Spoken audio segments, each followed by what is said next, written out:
প্রোগ্রামিংয়ের সাহায্যে কিভাবে একটি সংখ্যার উল্টাটা প্রিন্ট করতে পারি সেটা এখন দেখাবো। অর্থাৎ আমরা ইনপুট নিয়েছি 2 3 4, আমার আউটপুট এসেছে 4 3 2 এবং সেটার যোগফলের মানটাও বের করেছি। তো এটা কিভাবে সম্ভব হচ্ছে সেটার কোডিংয়ের এখন ব্যাখ্যাটা দেখব। তো এই জন্য আমরা ফর, হোয়াইল, ডু হোয়াইল তিনটা রূপে আমরা কাজ করতে পারি। আমরা হোয়াইল লুপে কাজ করেছি এবং আমরা একটা মান ইনপুট হিসেবে নিয়েছি, যেটা এন ইনপুট আকারে নিয়েছি, এবং এনের মানটা যখন শূন্যর সমান না হবে ততক্ষণ পর্যন্ত আমাদের লুপটা চলবে। এর মধ্যে আমাদের কি বলেছে, n%10। তাহলে আমরা এই কাজটা করে দেখি। অর্থাৎ 234 কত দ্বারা ভাগ যাবে, 10 দ্বারা ভাগ যে মানটা থাকবে, 2 বার যায় 20 হয় 34, তারপর 3 বার যাবে আমাদের এখানে 30 হবে, ভাগশেষ থাকবে আমাদের 4। এই 4-এর মানটা কোথায় যাবে, 4-এর মানটা কিন্তু আমাদের এই এমে চলে যাবে। আর এনে কি যাবে, n/10, অর্থাৎ আমাদের ভাগফলের মানটা কোথায় চলে যাবে, এনে চলে যাবে। এবং এটা কতক্ষণ পর্যন্ত চলবে, যতক্ষণ না আমাদের এই লুপের মানটা শূন্যের সমান হয়। আর আমাদের প্রিন্ট করবে হলো এমটা আমাদের কিন্তু প্রিন্ট করবে, অর্থাৎ প্রথমে কিন্তু 4 প্রিন্ট করবে। তাহলে আমাদের ইনপুটের 234-এর প্রথমে কিন্তু 4 প্রিন্ট হয়ে গেল, অর্থাৎ উল্টা দিক কিন্তু ঘুরে যাচ্ছে। তারপরে আমাদের এনের মান হলো 23, আর এম এর মান তো প্রিন্ট করলোই। পরবর্তী ধাপে আমাদের এই যে আমাদের যে 23 আসলো, 23কে আবার কি করব, এম এর যে কন্ডিশনটা n%, অর্থাৎ 10 দ্বারা আবার ভাগ করব। ভাগ করে দেখি কত ভাগশেষ আসে, ভাগশেষ আসে আমাদের 3। এই 3টা কার মান, আবার এম এর মান, অর্থাৎ এম এ আগে 4 কিন্তু প্রিন্ট করেছে, এরপরে প্রিন্ট করবে 3, আর এন এর মান হলো আমাদের 2।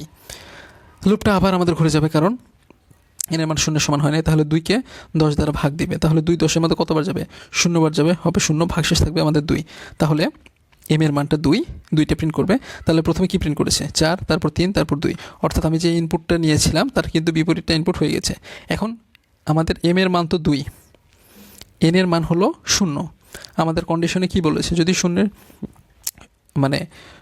সমান না হয় তাহলে আমাদের লুপটা 0 সমান না হওয়া পর্যন্ত চলবে। এখন তো 0 সমান হয়ে গিয়েছে, তাহলে এখন আমাদের লুপটা এই কন্ডিশনটুকুর মধ্যে আর কাজ করবে না, শেষের কন্ডিশনে যা কাজ করবে, শেষের কন্ডিশনে কি কাজ করবে, সামটা প্রিন্ট করবে। তাহলে সামের মধ্যে কিভাবে কাজ করছে, প্রথমে আমাদের 4 যোগ করছে, 4-এর সাথে 3 যোগ করছে, 3-এর সাথে 2 যোগ করছে, 4 3 7, 7 2 9, অর্থাৎ আমাদের টোটালি এই 9 হয়ে যাচ্ছে। 9 কীভাবে হচ্ছে, 4-এর সাথে 3 যোগ করছে, 7 হয়ে যাচ্ছে, এবং 7-এর সাথে 2 যোগ করছে, আমাদের টোটাল 9 হয়ে যাচ্ছে। এবং এই সামটা করার জন্য আমরা শুরুতে সামের মানটা কী রাখবো, শুরুতে আমরা সামের মানটা 0 রাখবো। এখন যদি আমরা প্রোগ্রামটা রান করে দেখি আমাদের আউটপুটটা আসে নাকি। আমরা এই জন্য কত নিব, ইনপুটে নিব হলো 2 3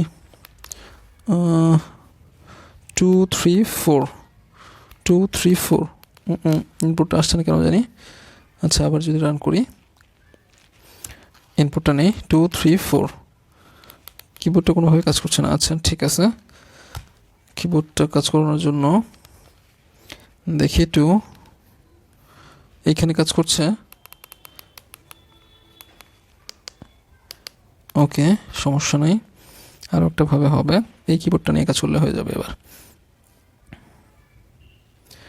অর্থাৎ এখানে যদি ইনপুট নেই 2 3 4, তাহলে আমাদের আসে 4 3 2।